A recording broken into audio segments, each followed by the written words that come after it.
The driving iconic score that welcomes you to Predator Hunting Grounds is one that instantly sparks nostalgia into anyone familiar with the cult 1987 movie. Unfortunately, very little else of what made the Arnold Schwarzenegger vs Alien Monster Bullet Fest so much fun has made it into IllFonic's latest 80s adaptation. There are brief bursts of frantic action lurking in the undergrowth, which when combined with tense firefights create blockbuster moments synonymous with the source material. These moments are all too infrequent, however, as Hunting Grounds often underwhelms more than it excites.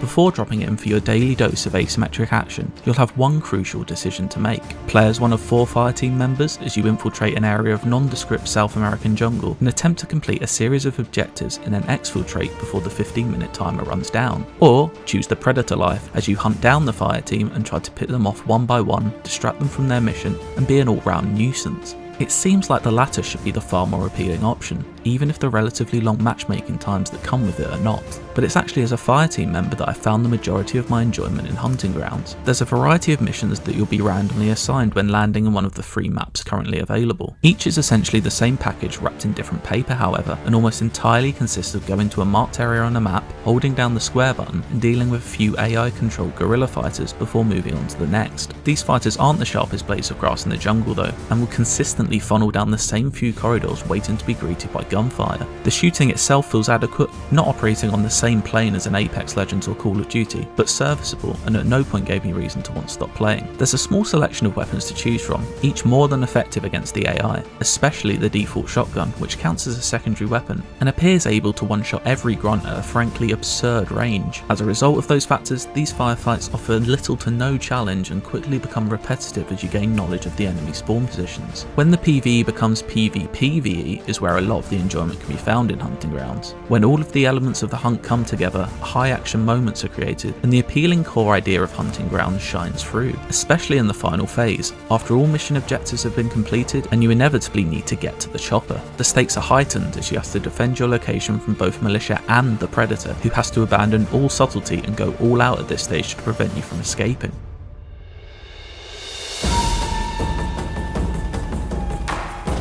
For all of this to come together just right largely relies on the ability level of the player controlling Predator, and that's exacerbated by the disappointingly unbalanced nature of Hunting Grounds. Too often the hunted become the hunters, and what should be a tense, fearful encounter for the fireteam descends into a game of cat and mouse, where the mouse can just turn around and unload a full clip of ammunition into their pursuer. The Predator can easily be defeated by the fireteam as long as they stick together, because the stealthy alien has very little answer to 4 guns being pointed at him. A more tactically thought out plan of attack sounds so much more interesting than successfully going toe-to-toe with a creature that you have no business matching up against. Defeating the Predator should be the pinnacle of the experience, but it happens far too often and offers little satisfaction. Once the Predator is downed, 3 different scenarios can play out, each underwhelming to varying degrees. First, if you get enough damage in quickly, then you can finish the monster off for good and call into HQ for the body to be collected. Once this happens, you'll have to keep the body in pristine condition while defending it from a slightly increased, but still impotent number of AI forces. If you don't finish off the Predator though, he'll just have enough time to set off his iconic self-destruct mini nuke. This is the much more interesting option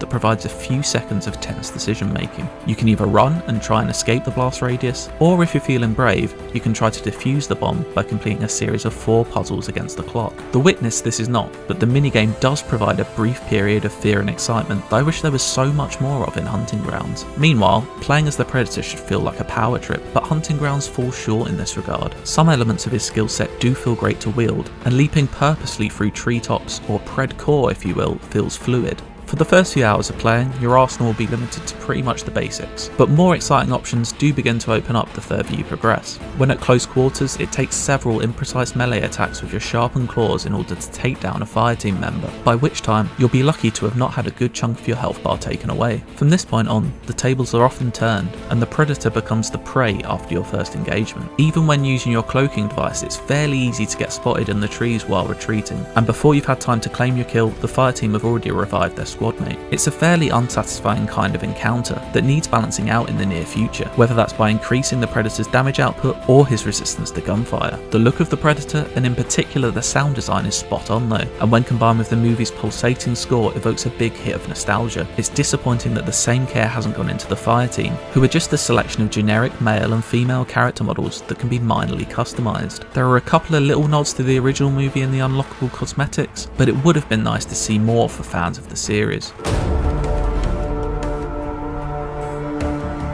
Predator Hunting Grounds doesn't quite let you live out that power fantasy of being an extraterrestrial master hunter, nor does it provide top tier co-op FPS gunplay. Brief moments playing on either side of the battlefield create genuinely exciting action scenes, but they're all too infrequent and end far too abruptly when you find them, because the Predator is too often outgunned and has few means of dividing and conquering his prey. There's a consistently enjoyable experience buried somewhere in the janky jungle of Predator Hunting Grounds, but it's just not that easy to find yet.